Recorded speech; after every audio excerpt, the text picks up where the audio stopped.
Good evening. My name is Annette Mills, and on behalf of the League of Women Voters of Corvallis, it's my pleasure to welcome you here tonight. Thank you for joining us. When most people hear the name League of Women Voters, they think of voter registration and candidates forums. For more than 100 years, the League has been the premier grassroots organization for voter education. But that's not all that we do.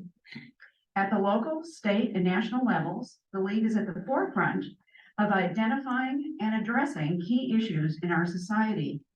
We're directly involved in educating people about the important issues that keep our communities strong. The League encourages the informed and active participation of community members in all levels of government. The purpose of tonight's program is to give community members an opportunity to hear directly from our city manager about the proposed Civic Campus and other facilities improvements that have been identified as high priorities. And we'd like to begin by recognizing our elected officials who are here with us this evening. We have our mayor, Charles Maughan, and I think two of our city councilors, Ward 1 Councilor Jan Napak in the back there, and then also in the back row is Ward 6 Councilor Laura Chaplin. So thank you for being here. Any other elected officials I may have missed? All right. Well, our agenda for tonight is this. We are going to start with a quiz. Yes, a quiz and some brief remarks about knowing your power as a member of the community and a resident of this country. And after that, it will be your turn to ask questions, either orally or in writing. And if you need a question card at any time, please raise your hand and our league volunteers will provide you with a question card. And then we're going to end with a call to action. This past summer, our league board heard a troubling statistic. Fewer than 50% of adults in the U.S. can name the three branches of government, which are, of course, legislative, executive, and judicial. So that's a great concern to us because one of the biggest threats to our democracy is ignorance, not understanding how our government works. And so we decided that we wanted to begin each of our programs with a little bit of civics education. So we're going to start with a brief quiz. And if you think you know the answer, you can share it with the person sitting next to you. So, number one, what are the terms of office? Meaning, how long are the terms of office for each house of U.S. Congress? In other words, how many years are members of the House of Representatives elected to serve? And how many years are U.S. senators elected to serve? I hear some mumbles, so I think some of you may know the answers to those questions. Number two, how many people serve on the Oregon Supreme Court? That's kind of a tough one. And third, who is the executive administrator of our city government? All right, here are the answers. Number one, people who are elected to the House of Representatives serve for 2-year terms, and in the Senate, they serve for 6-year terms. There are 7 justices who serve on the Oregon Supreme Court. They are elected by the people of Oregon for 6-year terms. And the city manager is the executive administrator of the city government, and he is appointed by the Corvallis City Council. So, how'd you do? 2 out of 3? 3? Some people got 3 out of 3. Wow, I'm impressed. I had to look up how many justices there are on the Supreme Court of Oregon. So if you didn't do so well, don't feel bad. Remember that fewer than 50% of adults in the U.S. can name the 3 branches of government. So we have to ask ourselves why. Why is this? Well, right after World War II, our public school system required classes like American government, U.S. history, and foundations of democracy. How many of you were required to take some kind of a course like that? Right, that's pretty good. Well, during the past few decades, some federal and state policies like No Child Left Behind and Common Core created incentives toward teaching and getting good test scores in reading and math, but at the expense of civics education, which has fallen by the wayside. And currently, only 9 states and the District of Columbia require at least 1 year of civics at some point between kindergarten and 12th grade. And we know that the better educated our society is about civics, the better we can influence a government that is designed to represent our interests. That means understanding how our government works at all levels, national, state, and local, knowing where to find the information we need about the issues we care about, knowing who our elected officials are, and understanding how to effectively communicate with them. And finally, understanding the consequences of not being involved and of not voting, whether it be with our voices or at the ballot box. So finally, what does the League of Women Voters do? Well, the League is a nonpartisan, grassroots political organization that encourages the informed and active participation of citizens in government. The League is open to everyone, not just women. So everybody in this room could be a League member if they so choose. We never endorse or oppose political parties or candidates, but we are directly involved in educating people about the important issues that keep our communities and our country strong. At the local, state, and national levels, we have standing positions on a wide range of topics, positions that we use to influence public policy. Our positions vary widely, from climate change to housing, from waste management to voting rights, from agriculture to childcare. The League is also known for our work on empowering community members to become informed and active participants in government. And tonight, we hope you'll become more informed about the facilities upgrades that have been proposed for our community, and specifically the Civic Campus. We are very pleased to welcome our City Manager, Mark Shepard, as tonight's speaker.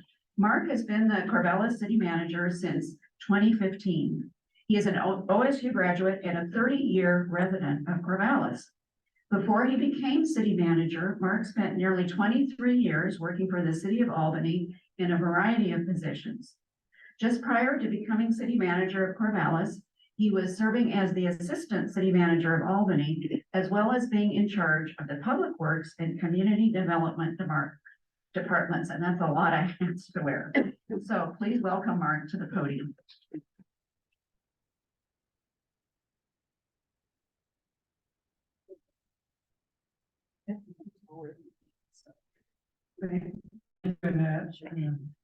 I appreciate the league hosting this and inviting me here. Thanks for being here, and hope you come away with some good information tonight.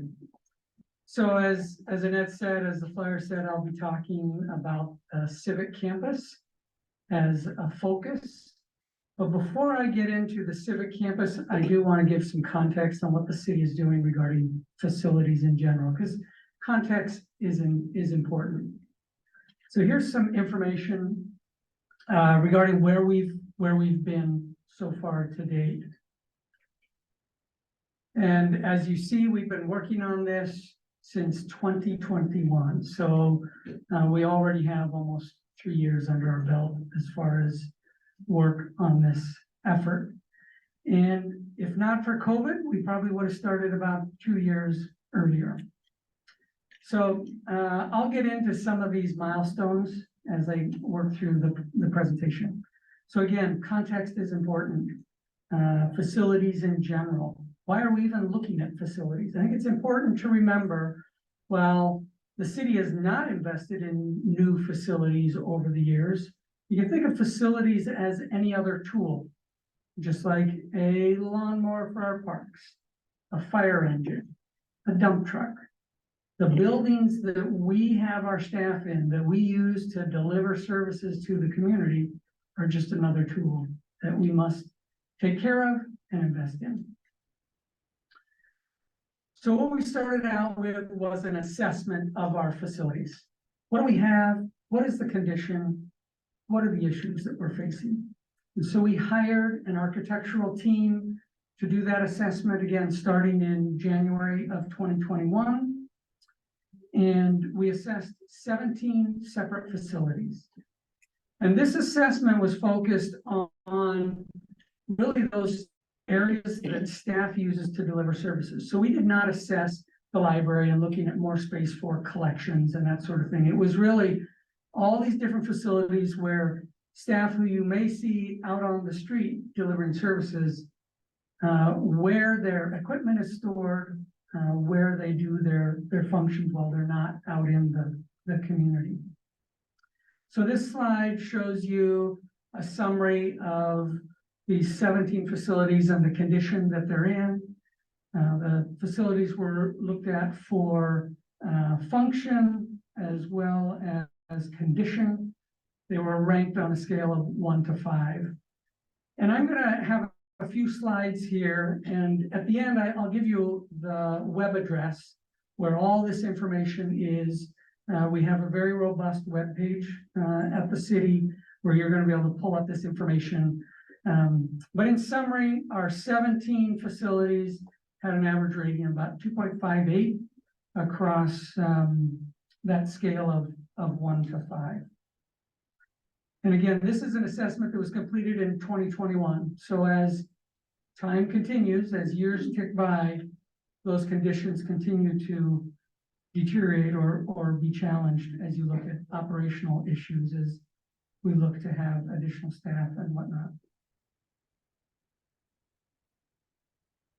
So the space we need currently, this assessment identified for us to work effectively to deliver our services, we need about 77% more space than we have today. And that's for the operations that we're doing today. And again, that speaks to a lack of investment over time.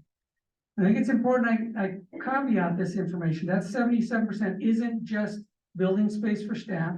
That includes covered space for our high value assets. You think of expensive vehicles we have at Public Works, Parks and Rec, fire apparatus, although we're addressing some of those issues in fire, and I'll get to that later here in the presentation.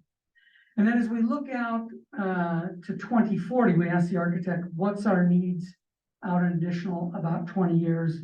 There's only about another additional 8% needed. So 85% more space than we have right now to cover our needs in 2040.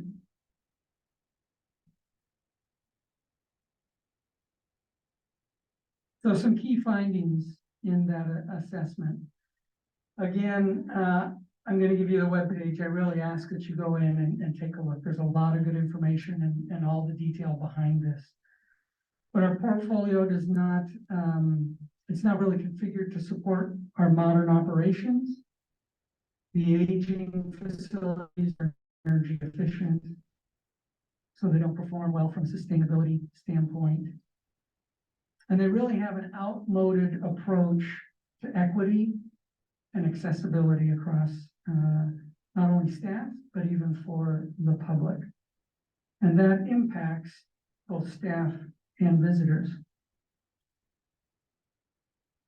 And then we really don't have good space for the community to connect with their local government. Many cities will have city halls where people can gather, whether it's for a council meeting or just some sort of cultural event or gathering. And as we get in and talk about the city hall, I don't know, how many of you have been to City Hall? Raise your hand. How many of you have been inside City Hall? Well, that's great. That's great. I will say an anecdote. When Ed Ray became president of OSU, he was going to be meeting with leaders. This was before I got here, with leaders of the city. He didn't know where City Hall was. And I think oftentimes City Hall gets confused with the county courthouse. So this assessment was brought forward to the council. And the benefits that we can see by investing in our facilities is really modernization, obviously, of our portfolio, reducing ongoing maintenance costs, improving energy efficiency. It offers us an opportunity to model green building practices to the community. It addresses our gender inequity and creates safer spaces for staff. Unfortunately, staff safety is a real issue we need to consider in today's day and age. And it also, as I said, allows a comfortable space for the community to engage with their local government, be that staff or your city council.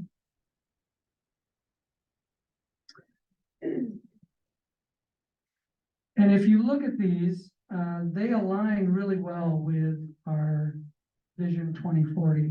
If you think about the ideas of improving sustainability, preserving and promoting dignity for people, and being good stewards of our public assets and funds. So in January 2022,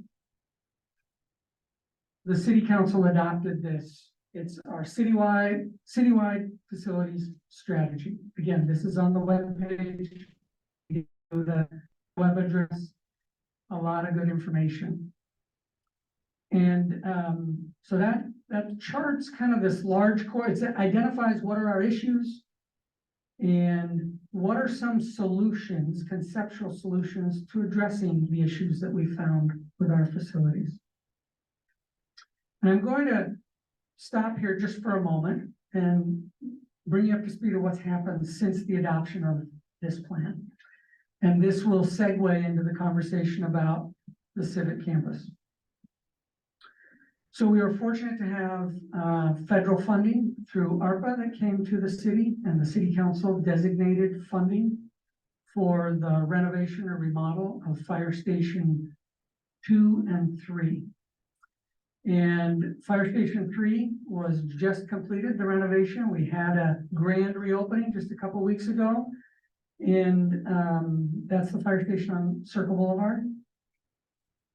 And Fire Station 2, which is on 35th Street and Washington, is just starting construction on the renovation. And when we get to the grand reopening there, I really invite you to come and take a look. You know, these fire stations, this is where our firefighters live 24/7. Whether it's a Christmas holiday or a Monday morning, they're there and there to serve the community. And so those are really important facilities, and very fortunate to have that ARPA funding and the council directing those funds there. And then out of the project, the citywide facility strategy, we identified the needs that we had, and conceptual plans were developed. And back in 2021, to address all the needs that we had, the estimated cost was $255 million. And I can tell you, based on what's been happening with construction costs and costs in general, that $255 million is that's an old number and needs to be refined. Obviously, that's not something we're going to bite off all at one time. And so we've worked with the City Council and identified what are the priority projects to do. Again, the 2 fire stations are taken care of with the ARPA funding. And the council, working with staff, prioritized 4 projects. So it's the Civic Campus, which we'll be talking about. It's a park maintenance facility in Avery Park. It's police facilities, and then a remodel of Fire Station 1. And that's really tied to the Civic Campus. With development of a Civic Campus and the new council chambers, it'll actually be dual purpose council chambers municipal court. We can repurpose what is the current council chambers up in Fire Station 1 and repurpose that and allow the fire department to use that for their needs.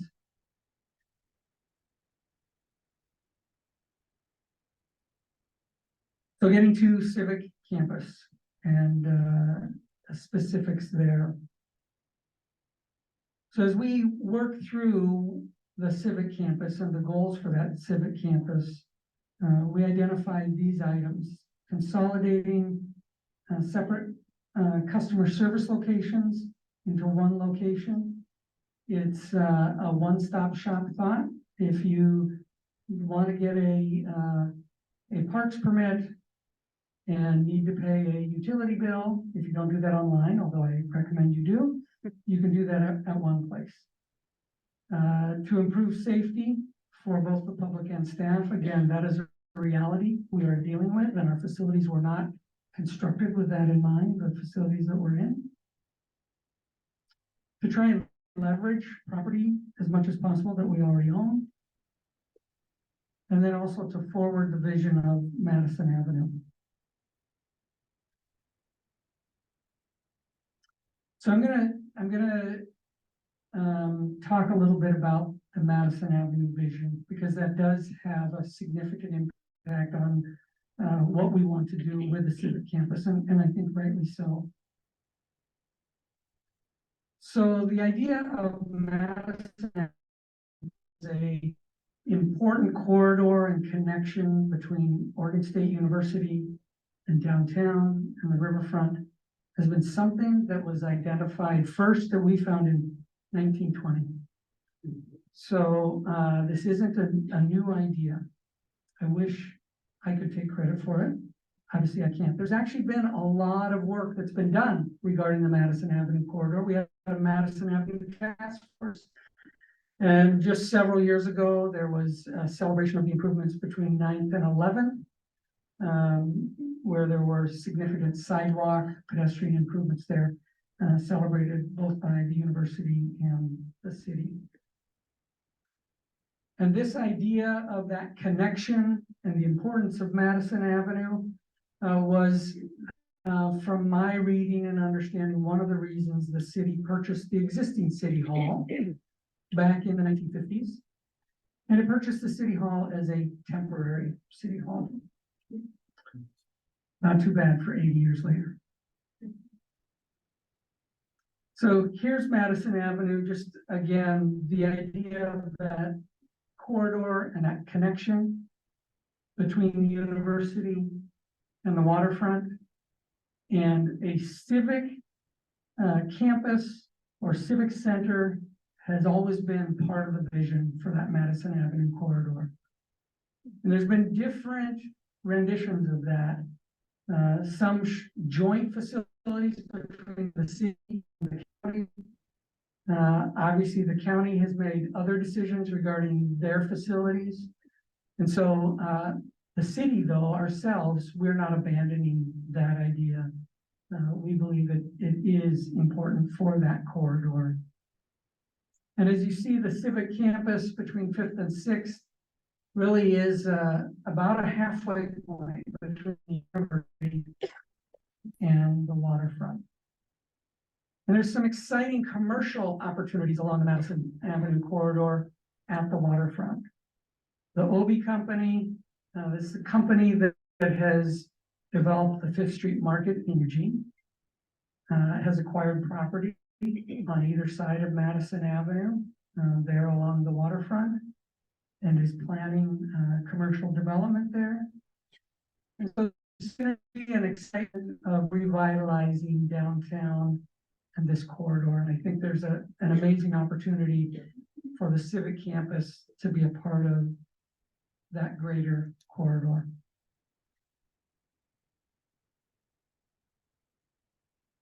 One of the items the Obi Company has brought forward is in their development and a desire to try to reconnect the community with the riverfront. This is something they've done, or at least the city of Eugene, and I don't know exactly the relationship between Obi and the city of Eugene and the efforts they've done there.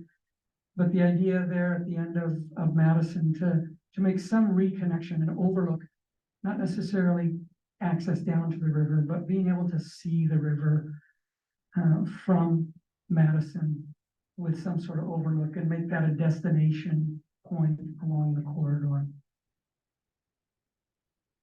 So again, the Civic Campus between 5th and 6th is really about halfway between the university and the riverfront. So there it is, our existing city hall, purchased in the 50s as a temporary city hall. It served many purposes.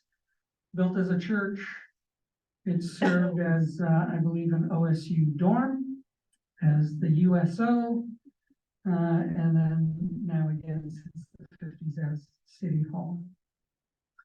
So we have an architect who's helping us work through, and I apologize, the 4 priority projects I talked about, we are working on those now. We're developing what are called 10% conceptual design plans with the architect. We have FFA architecture doing that work for us. And for each of those priorities, they're doing that 10% conceptual design in order to get realistic cost estimates, which again, costs have been changing rapidly and significantly recently. So they've been in that work for all the 4 priority facilities. And we have them working on, obviously, the Civic Campus. And as I'm going to talk about how we've worked through that and why this idea of removing City Hall rather than renovating it came up. Fortunately, FFA has a lot of different experience with historic structures, renovation, repurposing. And here's an example of a project they've done in the recent past. This is the Redmond, Oregon City Hall, their current City Hall. It's the old Redmond High School that's been repurposed into their City Hall.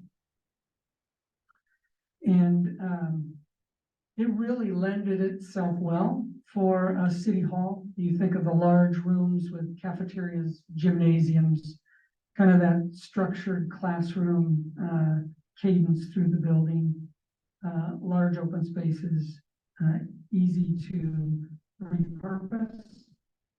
The entry level was at street level. So they've done that work for Redmond, and that is Redmond City Hall. And the Corvallis City Hall doesn't necessarily have or doesn't have these same characteristics and presents some significant challenges in repurposing it functioning office space.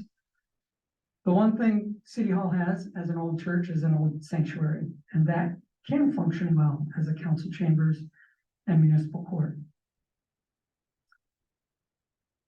So as we were working through the details on the Civic Campus,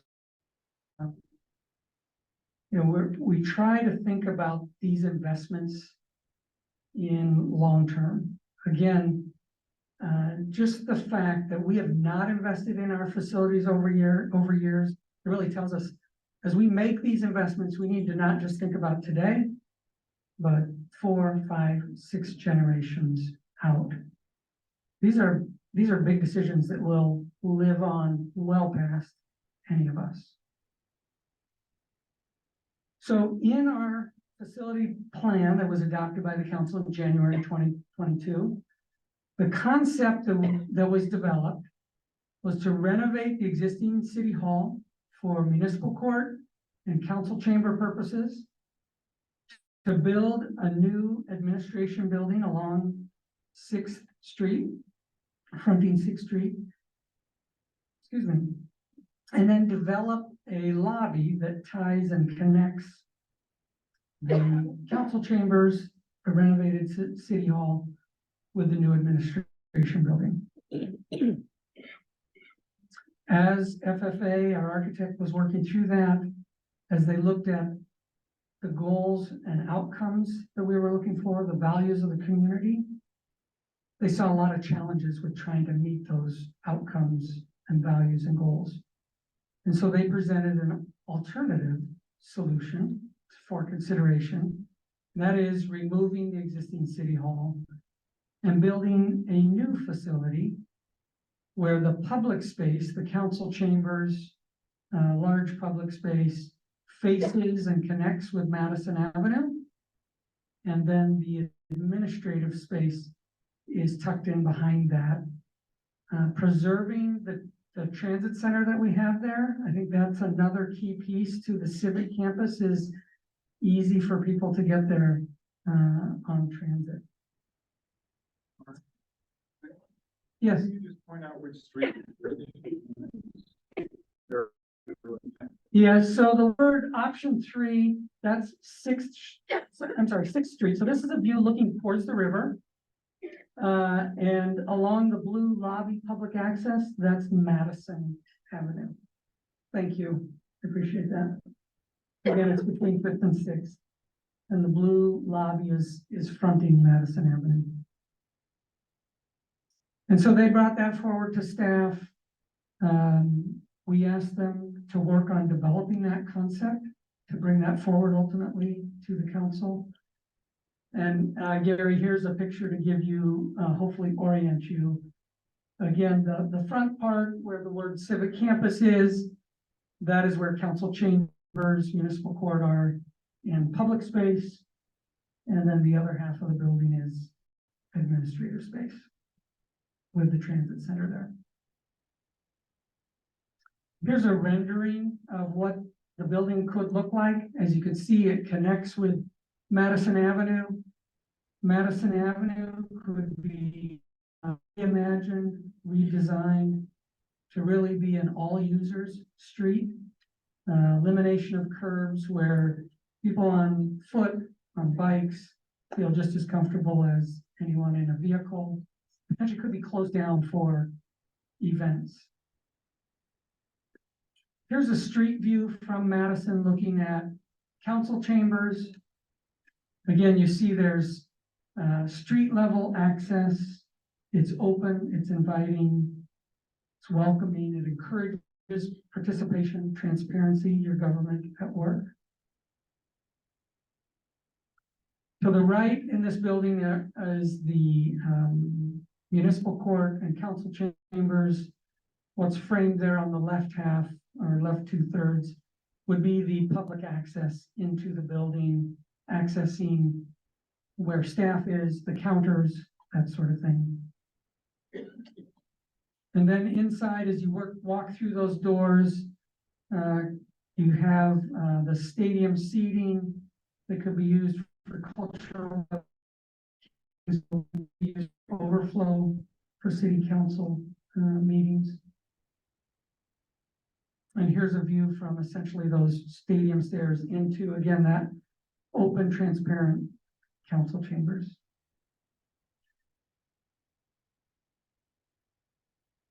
So that's where we are at the moment. And I want to say no decision has been made regarding whether to renovate or remove the existing city hall.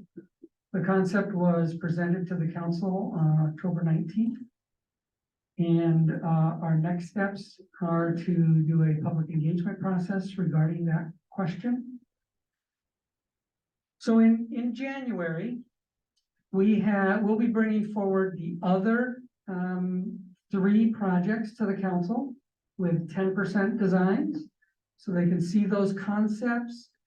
So again, that's the park maintenance facility, police facility, fire station 1. And then at that same meeting, we will present a proposed public engagement process for the conversation regarding the existing city hall and the Civic Campus. And that process, we would think, will take about 6 months.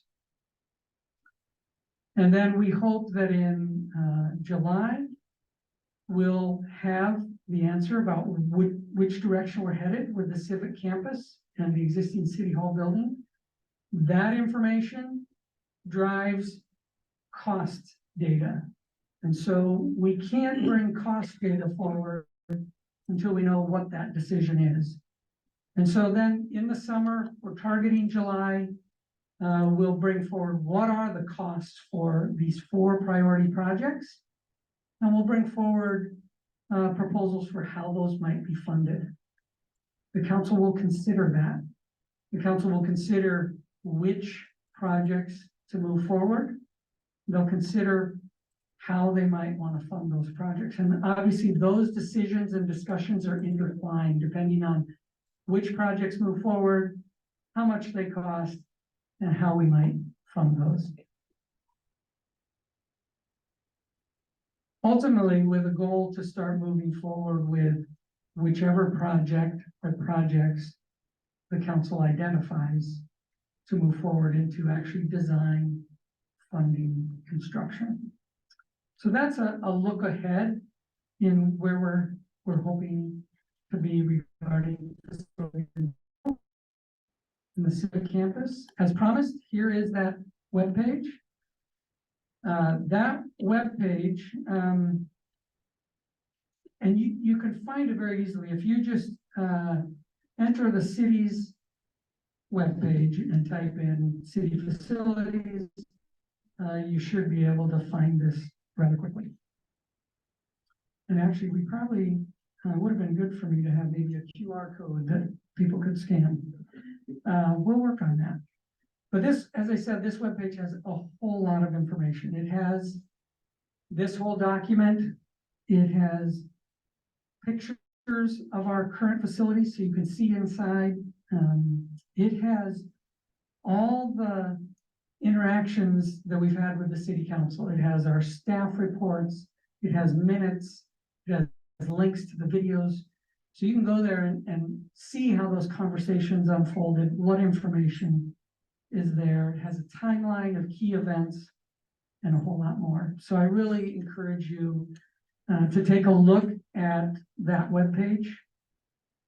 Undoubtedly, I've maybe missed some information, and I'm happy to take questions now, and I'll let Annette moderate that.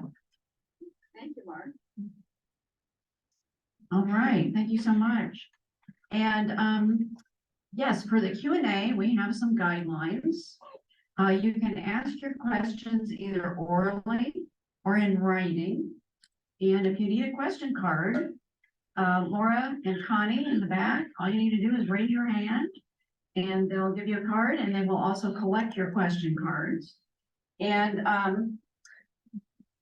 if you're going to raise your hand, please ask a question rather than making a statement. And please make sure your question relates to tonight's topic. Make sure it relates to tonight's topic. And if you're asking a question orally, please keep your question brief. 30 seconds or less would be great. And if you start to go on, I will try to not be too rude in cutting you off, but I think it's only fair. We want to try to get to as many questions as we can. So, and I have a few here. There were some people who could not make it tonight who sent me their questions. So I will start with one of these. Will financing the city campus project go to the voters for approval? But I think since you covered, other priority facilities, it would relate to those as well. Yeah, I think that ultimately is will be determined by a couple different things. First, the city council and or the funding mechanism. Certain funding mechanisms have to go to the voters, general obligation bond. There are other alternatives that wouldn't need to go to the voters. The council may choose to take it to the voters. So to be determined, that'll be part of that conversation, hopefully in June, July timeframe this summer, summer of 2024. Okay, thank you. Anybody? Oh, Julie Williams, way in the back. Yeah, I just have a question about possibly the redundancy of some of the. I want it to be beautiful and not a sterile building that's just offices and such. However, the redundancy of meeting areas and such, when we just did C3, all the brand new schools have beautiful places for meetings and that kind of cultural stuff. Is there any plan to pare this down and get an architectural drawing that eliminates some of those to keep the cost down?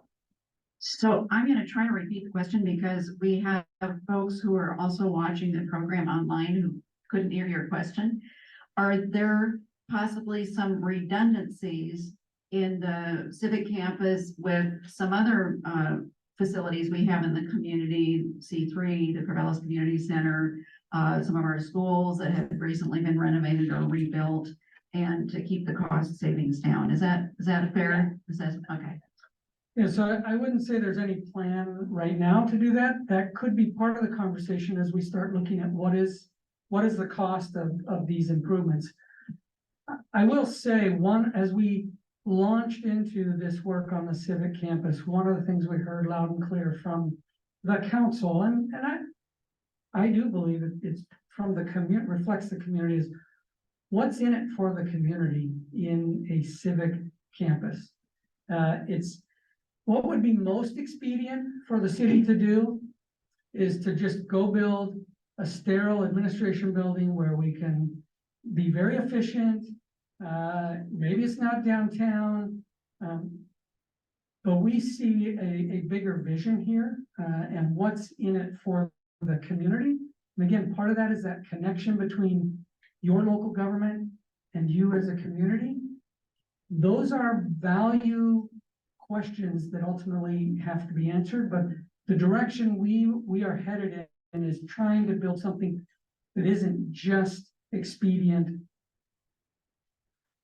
Certainly, we want to minimize costs, but there are additional costs when you try to address additional values and purposes for the structure. But I think that conversation is probably premature for that, but when cost estimates come out, that could be something the community asks us to pivot to, or the council asks us to pivot towards. Okay, a lot of question cards coming in. Great. And I really don't have time to sort through all of them. You stated that the architect found challenges with the existing city hall based on the public's values and goals. What are those values and goals? Yeah, so there's multiple goals and values that were assessed by the architect. There is our strategic operational plan. There are input that we received from the council as we initiated conversations about the Civic Campus. There is feedback we received at an open house here. We also established, and they're in the facility, citywide facility strategy, guiding principles for any of our facilities. So those were the goals that we used. I think as you look at those and as you see the staff memo for October 19th showed the various goals that we were looking at in comparison of remove and renovate. So I really encourage you to take a look at that. All these goals I've just talked about, you can actually look at what those goals are and read that there. Thank you. Dave. Okay, thank you. You talk about providing comfortable space for community involvement and engagement. I'm just wondering, how much community input has there been in the 3 years that this project has been going on? Is there an advisory board? Because we see a lot of things in the city that the public isn't actually invited to comment on until it's too late to make changes. Is the public involved so far? So the question is, what types and how much public involvement has there been in the past 3 years related to all of these facilities improvements projects? Have there been any advisory boards or anything of that nature? Is that good enough? Okay, thanks. Yeah, there has not been an advisory board.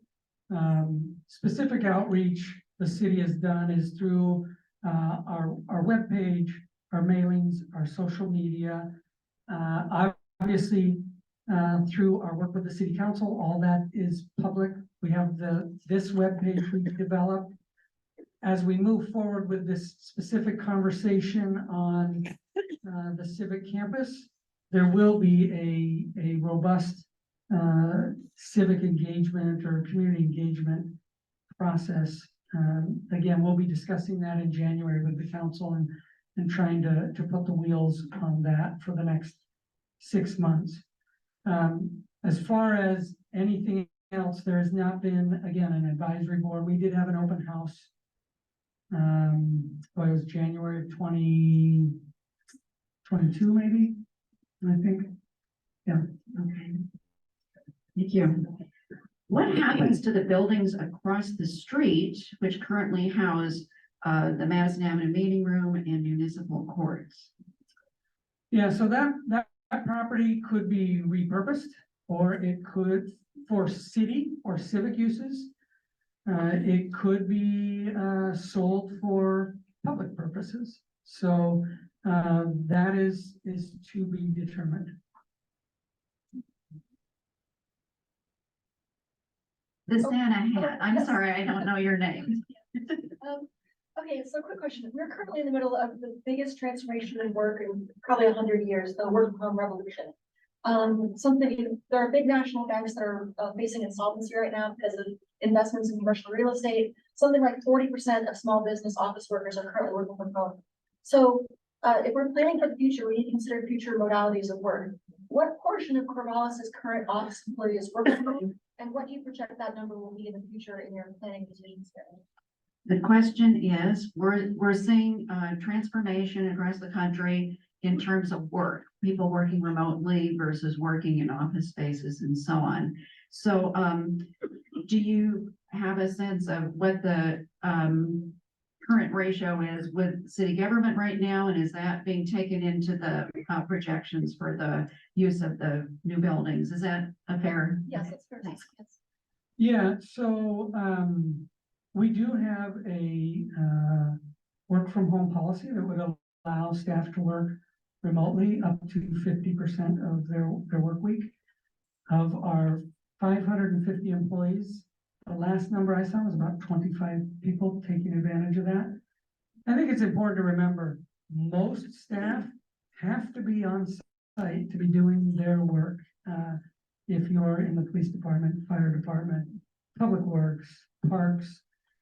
So it's a small percentage of our total employees that could work remotely, but it's about 25 right now that are using that remote work opportunity. All right. Another question card. How will this project be funded? What burden will be on the Corvallis taxpayers? Yeah, that, as I said, is to be determined. I will say we will aggressively look for funding outside the city. Think of grants from state and federal agencies. I can't tell you right now how successful we will be, but we will be aggressively pursuing funding that we can get from outside our tax base. Ultimately, which projects are moved forward is gonna drive what those costs are. And I think also as we look at the different ways we can look at that funding, will impact, people refer to it taxpayers. There could be some other model that isn't tied to property tax or something like that. So we're going to try to be creative in providing opportunities, and each of those opportunities have trade-offs with them. And so it's not an easy thing to work through. Obviously, the recent bond measure that the county put forward, unsuccessful. We understand the sentiment and the sensitivity regarding costs and cost impacts, and that's certainly going to be part of our thinking as we move forward with different options for funding. And certainly, I'm sure the council will be considering that as they identify which projects to move forward. All right, Mary Ann, you had your. Yeah, I just want, you stated something really fast in the beginning. You said ARPA funding. How much did the city get, and have you already spent that? Because I wonder where that all went. I was thinking it's gonna go here. So the question is, the city received ARPA funding, American Rescue Plan Act funding, and where did that money, how much was received by the city, and how was that money spent? Yeah, so the city received about $13 million. And 85% of that was identified for facilities. A bulk of that to the 2 fire stations. We also have some significant infrastructure needs on our fiber network that supports our daily operations, aging fiber network. So about $1 million went to that.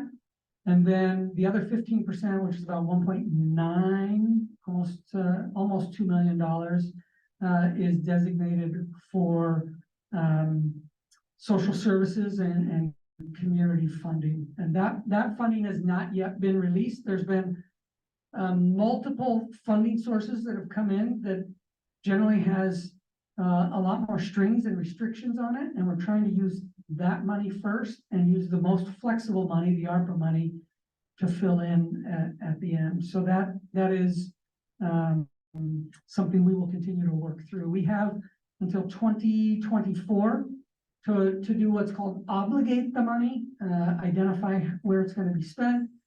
And I think it has to be expended by 2026, the end of the calendar year. Can I have a follow-up? All right.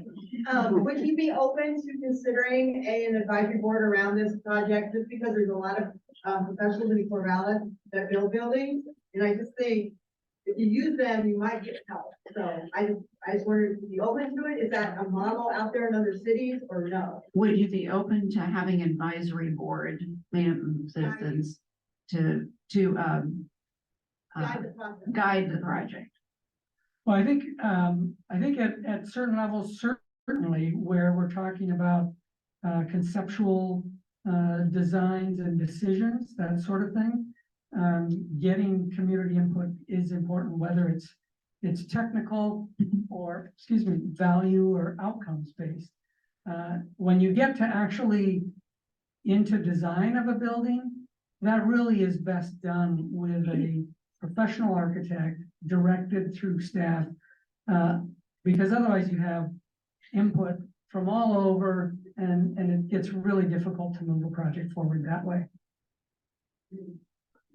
Okay, the community to be served needs to include everyone. What can you see cutting back on in order to serve the homeless community and their daily needs, or exchange some of the money to serve their needs? So I think it's a little off topic, but Well, it's about expenditure of funds, I think. And- certainly, yeah. certainly, every expenditure has a trade-off. And so if you spend something on facilities, you're not spending it in your, park maintenance or whatever it is. The issue here with city facilities, my job is to make sure the city is running effectively and efficiently now, but also into the future.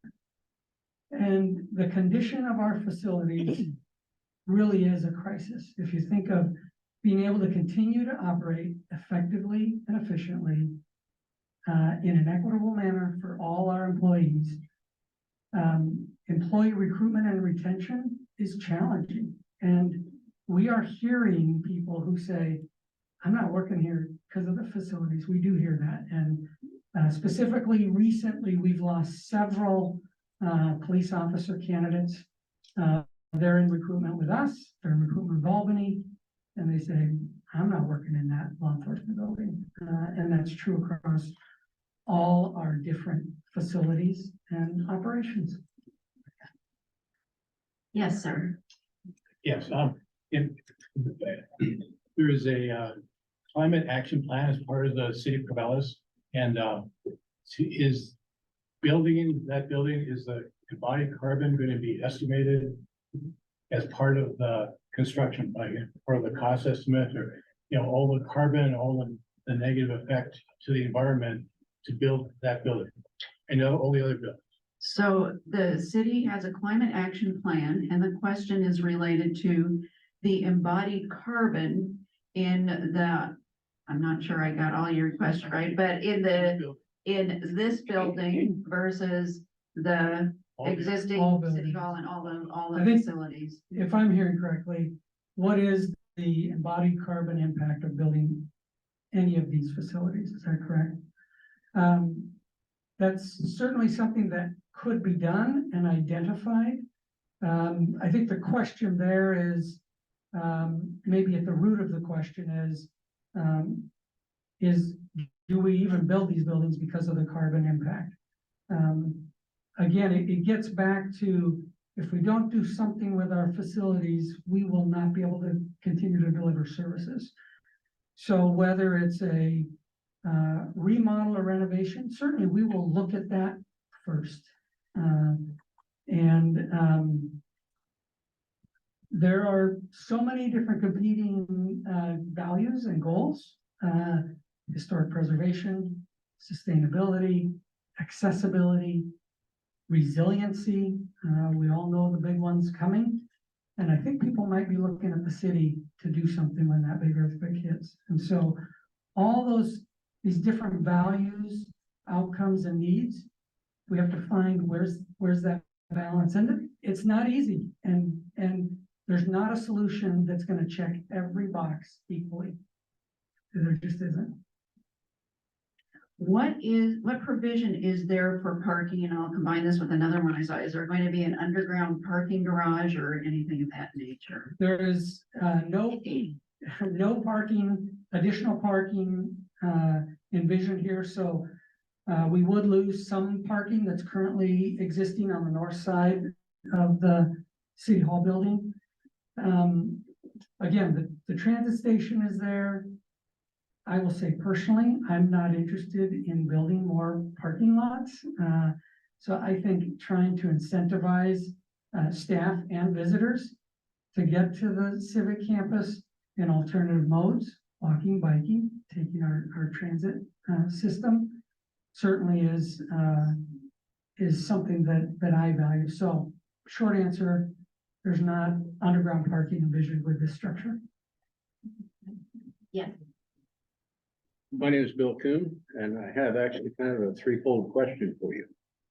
One is, if you mentioned funding.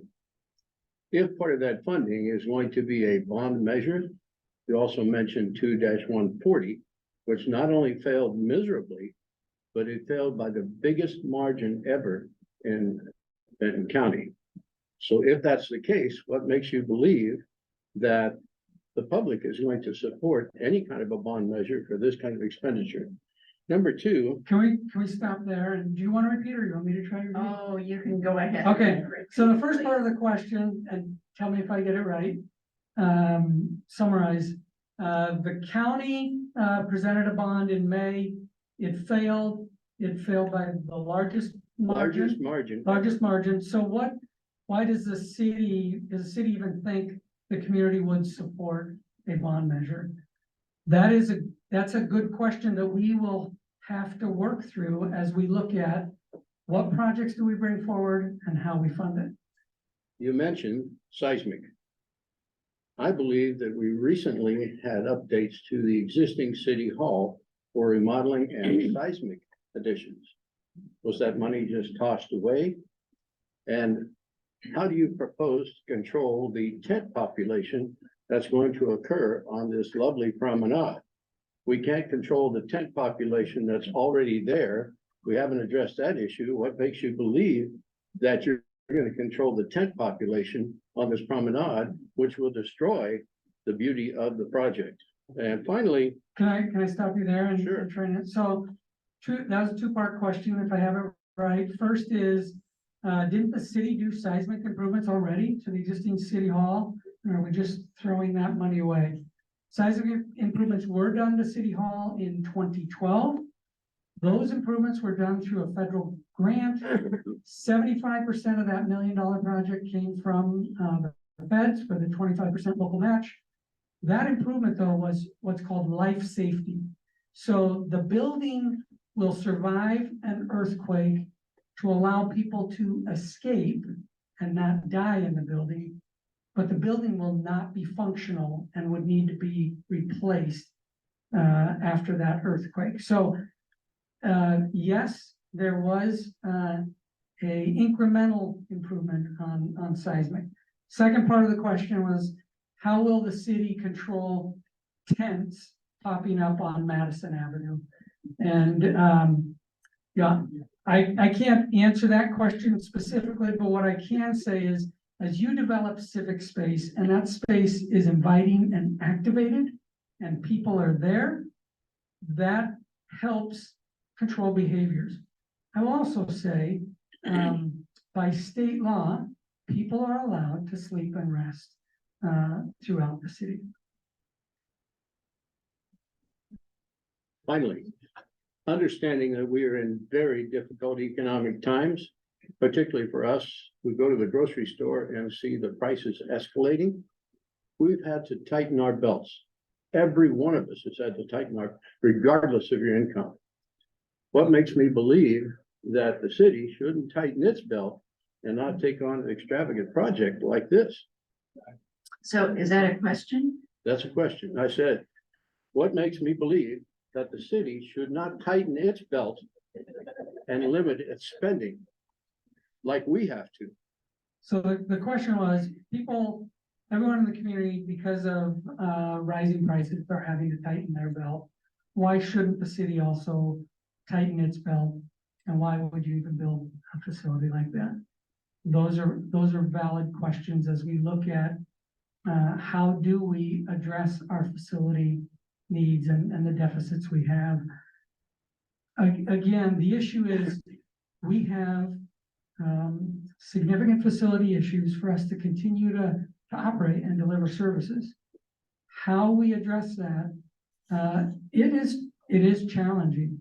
And I think that's where we need to be thoughtful and considerate as we think about what we're building, which projects are our priority, and how we're funding that. On an extreme end, the city could fund a project maybe like this by cutting significant services. I'm not recommending that, just to be clear, but that's one extreme, rather than going out and asking for additional funding or looking for additional revenue. So that's a question to at least be put on the table. All right. Are there any financial or other types of agreements that are being made or considered with the developer? I think they mean the OB company of the property at First and Madison for the development of the Civic Campus. So are there, Yeah, there's no financial partnership with the OB company. Certainly we've been in contact and had conversations with the OB company, understanding what is their project, how it might tie in and provide some additional energy for what we may be doing on Madison. But OB company has not asked for any funding, and there is no agreement. I will say, as conversation continues about the potential of an overlook at the river at the end of Madison, that may be a place where OB asks for some public participation or other funding, but those conversations haven't happened. But I'm just trying to anticipate what could happen. Eric. Going back to embodied carbon, I think there's a false dichotomy set up whether we build something or not. We always build things, we always renovate. So it's not whether we expend any carbon, it's what are the tools that we use to control that carbon expenditure. So for example, there are maximum carbon thresholds to concrete that Portland follows now, for example, and there are lots of other tools, green certificates and so on. I think what I would like to know is how will we create essentially those, if you want to call them barriers or incentives or red lines or depends on your view of carrot versus stick, but how do we essentially force ourselves to confront the climate emergency by making those carbon expenditures as low as possible, regardless of the path we take? You want to repeat? Sure. And let me know if I get this right.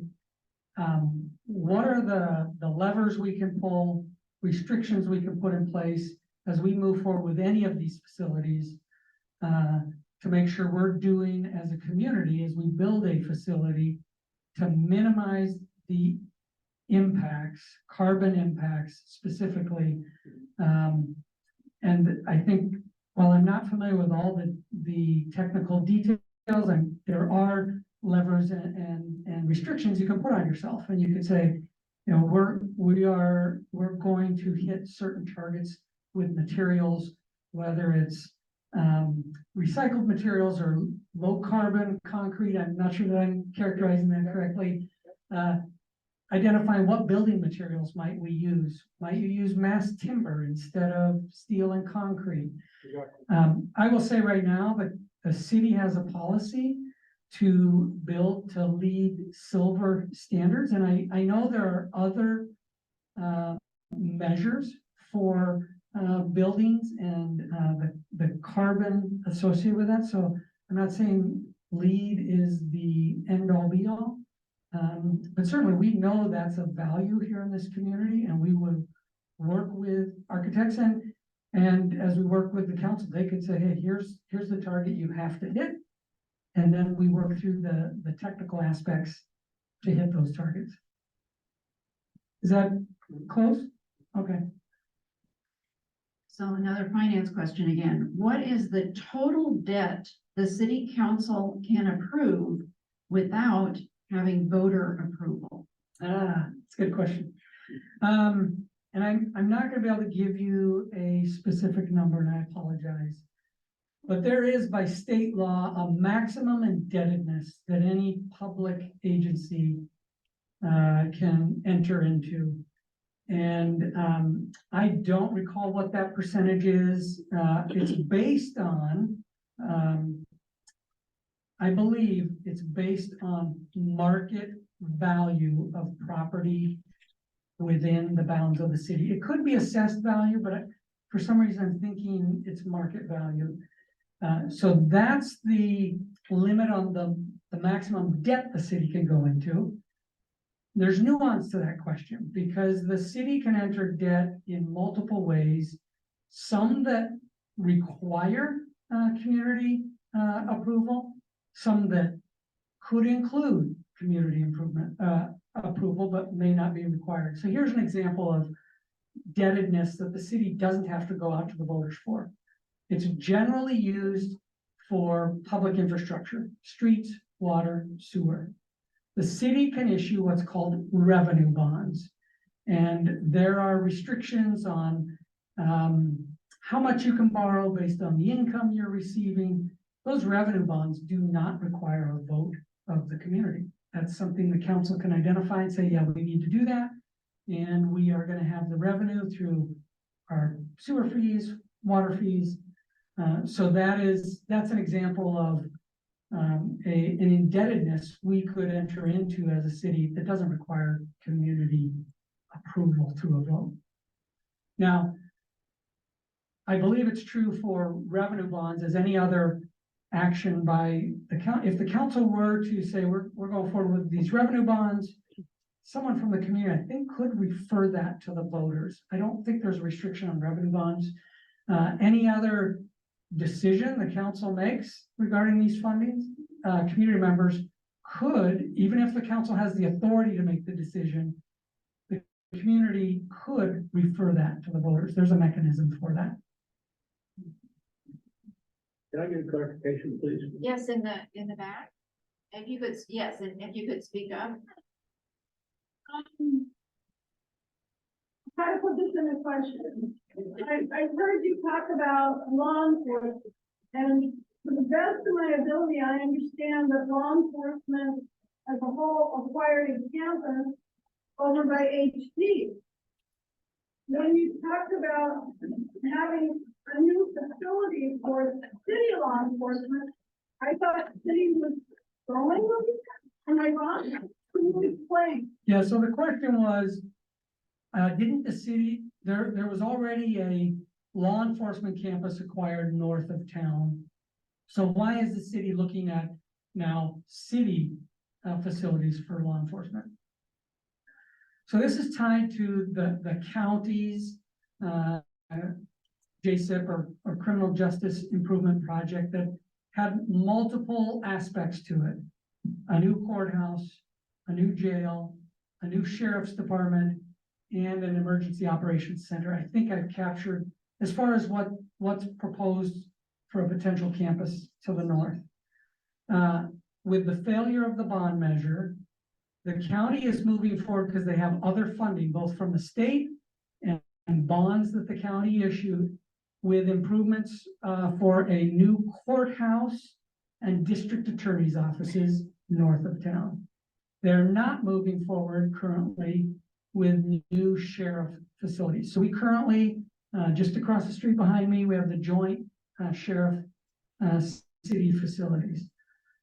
So as the county was going through that process, I will say early on, we had conversations with the county about a joint law enforcement facility.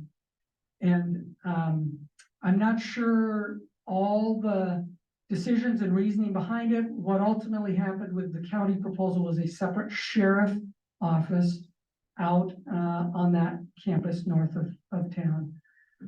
Again, I'm not sure what the county envisions regarding that. At the time, the city was contemplating, if the county was successful, rehabilitating the law enforcement building as a sole police facilities. As we were going through that and working through those options and the unknown with the law enforcement building, the decision for the city was made to pivot towards, we need to address our city law enforcement issues now. And so that is why you're hearing this conversation about separate city and county law enforcement facilities. Is that your question? Okay. Okay, thanks. We've had a couple of questions here. I mean, same question from a couple different people. You mentioned that this is just one option in terms of the design, and when would there be other options for the city to consider? Well, I guess I want to be careful I understand the question. So when I say option, it's a potential architectural look for the building. Again, I think what we want to drive for as we look to design a building of this nature is, what does the community want regarding values, outcomes, kind of that higher level, rather than what color does the community want the building to be. As you can understand, asking that question and ciphering through the input that we might get, I don't see that as a good process. But it could be, what are the architectural characteristics you're looking for in a building that reflect values? Architects are pretty good at taking input regarding values, outcomes, characteristics, and creating architecture that tries to match that and meet that. So really the options are, do we renovate the existing city hall or do we remove it? Once that decision is made, there's probably some more input regarding, how does the architecture reflect the values of the community? And again, going back to that slide where we think about, this is an investment not for today, this is an investment for generations to come. And so what is it we want to project to this future community in the facilities that we build? I hope that answered the question. Yes, Laura. How much has been spent on looking into design options for the Civic Campus with no public involvement? How much has been spent on coming up with design concepts for the Civic Campus? With no public. Without public input? Yeah, so I know for all the facility work we've done since.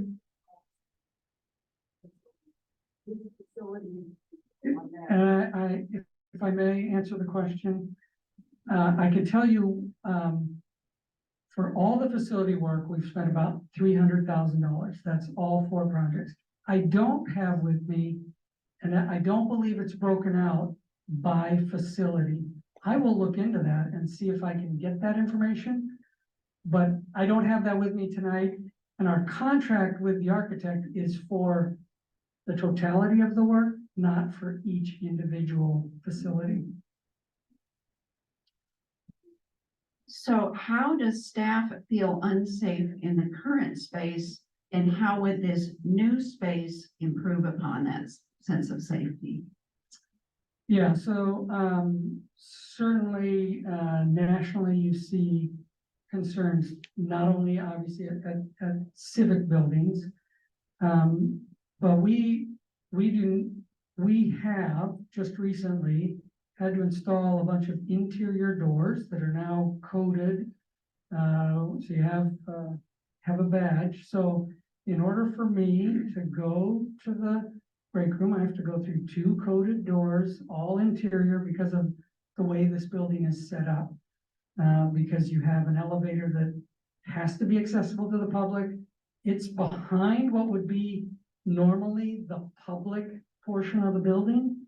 So that really the concern is someone coming in and trying to do harm to staff. So that's the issue. And because of the current structure where the elevator is, the restrooms are, and our requirements for American with Disabilities Act and public access, it's really difficult to make those kind of safe, separated staff spaces to where the staff can interact easily with the community who comes in needing service. Yes, Ron. My question relates to the options that you were just talking about. At the October meeting that I went to, council actually asked for more than 2 options. They asked for at least 3, and when you just spoke, it sounded like you had 2 options again. Take down the historic buildings or not. And one solution that I proposed at that meeting was to flip the side of the street that you're putting the new facility on and take out the old 1950s buildings and keep the historic buildings that would have to be removed. So is your question, is that possible to? I'm assuming you're still going to have that option. So there will be conversations as part of the conversation in January about that issue of what happens on the south side of Madison and what opportunities are there. So that will be part of the conversation. But my question is, will there be another option besides the 2 that we're looking at right now? Will there be other options than the 2 that are being looked at right now? Again, there are some issues we're working through on the south side that drive whether that is an option or not. So in January, there'll be some more information for the council and the community to work through that informs what options are available for us. But that's still not answering my question. Will there be another option? So that even if that option didn't pan out, would there be another option rather than just 2 options? So that's still my question. Will there be another option? Will there be another option? So again, with the idea of trying to maximize the use of our existing property, there isn't currently envisioned another option of, do we build an administration building along 6th Avenue and renovate City Hall, or do we remove City Hall? With the caveat of trying to work through these issues of, are there opportunities on the south side of Madison Avenue, which the city doesn't own all the property on the south side. So that's why I'm being a little bit elusive, because there's still issues we have to work through and some questions we have to work through, and that'll become more clear in January. Certainly, I'm not trying to hide the ball, but there's just issues for us to work through that need to have some more information before I present any potential here tonight. Can I still Okay. speak? Can I just say I- one more thing? Well, there are a lot of questions here from a lot of different Okay, people. well, FFA is a good architectural firm, so they logically could think of another option. All right, thanks. All right. So why did council pass over fire station number 4, public works, and other facilities in, I would say, that appear to be in worse shape? Yeah, so Fire Station 4, the issue there is, the location of Fire Station 4 is actually, it's not a very good location for operations of our fire department, not now and not into the future. So the fire department has really identified we need a new station in a different location, I think generally further south than the existing fire station and fronting hopefully on 99W. We don't have property in hand. The fire department's pretty busy with trying to get these remodels done in addition to their day jobs. So that's why that didn't move forward.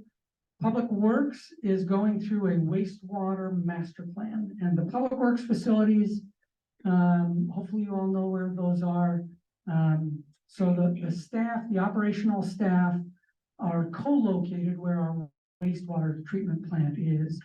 We have a very old outdated master plan for our wastewater treatment plant, our wastewater facilities, including the treatment plant. That master plan shows a footprint that would use some of the existing operational buildings down there. So Public Works is going through and updating that wastewater master plan, trying to identify of the property we have down there, what's needed for wastewater treatment and what property is available for facilities. So not denying that there isn't a need there, we just don't have some important information to make a decision down there. So, thanks for having this meeting. The last couple budget rounds, I may not be using the right term, but the city has had to reach into an extra pocket and pull tens of millions of dollars from the lack of maintenance and the ailing buildings. That also gives me the impression that the city's living beyond its means. With this, I'm wondering what the demonstrated need is and what the cost is for the Madison Avenue section. I understand the need for maybe a civics for a new city hall, but what is the demonstrated need for improvements on Madison? What is the demonstrated need for improvements on Madison Avenue? I Is this a mean, want or is it, yeah, what's the need here? Yeah, it goes back to the Madison Avenue corridor and that vision and fulfilling that vision, yes. I do want to address a comment. We have not dipped into millions of dollars just to try to keep our operations going. We are self-funding operations, pay as you go. I will say regarding facilities, and I don't want to stray too far, but the conversation about facilities is even more than just what do we need for space. Up until 5 years ago, we were not purposefully putting money aside to maintain our facilities. We'd wait till the end of the budget year, and if we had money left over, we'd do some maintenance. So about 5 years ago, I changed that dynamic. We did an assessment of what's our maintenance need that we have. And each year we set aside out of the budget, hundreds of thousands of dollars just to do that ongoing maintenance. But we're not spending down reserves for operations. We are spending reserves for capital projects, primarily in the infrastructure and utilities. And those are funds we have saved up either through system development charges or some rate money we've saved up knowing we have a large project to fund. So beyond the budget and the tax money collected in the last 2 rounds, there has been extra money pulled from that other area to make up the shortfall in the revenue collected? Again, the reserves we've spent down are primarily, if not 100%, for capital projects. It's not sustainable to be spending down one-time money for ongoing needs. That certainly is something that I do not support, and it's not the way we budget. I had promised we would be out of here by 8:30, so there's just gonna be one more question and then some closing remarks. And I think this is a fitting question, because hopefully this is just the first of many opportunities that you will have to come and ask questions and state your support or concerns or whatever. So what is the scope of the expected public involvement effort? IAP2, which is I always forget what it stands for, but it's a International Association of Public Participation. and I know the city has signed on to that. IAP2 states the public should understand what is at play and what isn't. So are we talking about whether to do the project, to do a new, city hall and civic campus, or just how big? So it won't be about how big. The question will be around renovate or remove the existing city hall. The question about, do we actually do anything? That's gonna be a very public process with the council. As I said, likely happening this summer in the July timeframe is where we'll have information about costs of all the projects. And these are not gonna be easy decisions for the council, certainly. And so, again, what are those costs?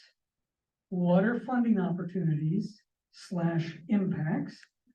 And what's the priority, and how do you balance all those different variables? Will be part of that conversation, and I do hope people will be following and engaging in that. Thank you so much. We really appreciate your time tonight. I appreciate the invitation. I appreciate the questions. I hope I've been able to answer them. I really do encourage you to get to that webpage. We've put some effort in there. Like I said, you're gonna be able to follow the staff reports, the videos of all the conversations with council, all the technical information. So thank you very much for your questions. Thanks, Mark.